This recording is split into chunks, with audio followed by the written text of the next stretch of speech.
भवानीपेठ परिसरातील तब्बल 500 विद्यार्थ्यांना शालेय साहित्याचे वाटप करत शिक्षणाचे महत्त्व अधोरेखित करण्यात आले. नगरसेवक डॉक्टर किरण देशमुख यांच्या हस्ते हा उपक्रम पार पडला. समाधान धर्म व बाल संस्कार केंद्राच्या वतीने रेवण सिद्धेश्वर मंगल कार्यालय येथे गुणवंत विद्यार्थी सत्कार आणि शालेय साहित्य वाटप कार्यक्रमाचे आयोजन करण्यात आले. यावेळी नगरसेवक डॉक्टर किरण देशमुख यांच्या हस्ते भवानीपेठ परिसरातील 500 विद्यार्थ्यांना शालेय साहित्याचे वाटप करण्यात आले. विद्यार्थ्यांनी शिक्षणाचा उपयोग आयुष्य घडवण्यासाठी करावा आणि आज मिळालेली मदत भविष्यात इतरांना देण्याचा संकल्प करावा, असे आवाहन डॉक्टर देशमुख यांनी केले.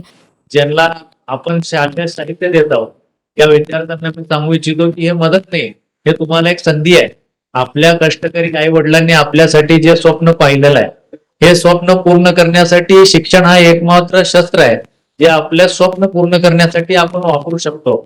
आणि या शस्त्राला आपण जे काही गरज असते ते पुरवण्यासाठी जे सुभाष अण्णाच्या मार्फत या ठिकाणी आपण साहित्य घेत आहोत, हे सुद्धा आपण मोठे झाल्यावर आपण स्वतःच्या पायावर उभारणार आणि यानंतर आपण एक चांगल्या नोकरी लागू किंवा चांगल्या आपल्या समाजात एक चांगलं नाव जेव्हा होईल त्यावेळेस आपण सुद्धा या समाजाचं काहीतरी देणं लागू या भावनेतनं आपण सुद्धा त्यावेळेस आपण विद्यार्थ्यांना मदत करावं या भावनेतनं आपण आजचा संधी हा मदत हा स्वीकारावा. सर्व पालकांना मी विनंती करतो की आपण जे आई वडिलांचे स्वप्न असतील ते पूर्ण करण्यासाठी पूर्णपणे प्रयत्न करावा, कष्ट घ्यावं. आपण फक्त शाळेत अभ्यास केलं तर ते पुरेसं आहे असं नाही आहे.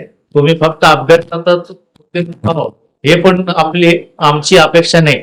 तुम्ही कुठलंही फील्ड क्षेत्र कुठलंही तुम्ही निवडा, पण त्यात तुम्ही उत्तीर्ण असायला पाहिजे. यासाठी तुमचे प्रयत्न असायला पाहिजे. तुम्ही प्रयत्न नाही केला तर त्यामध्ये तुम्ही उत्तीर्ण नाही झाला, प्रयत्न नाही केला तर उत्तीर्ण नाही होणार.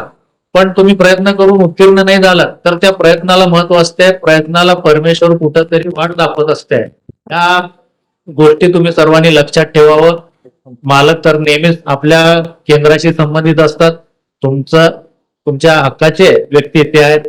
आमच्या वतीने काही मदत असेल तुम्ही आम्हाला सांगावं, आम्ही त्यासाठी पुढाकार घेऊ.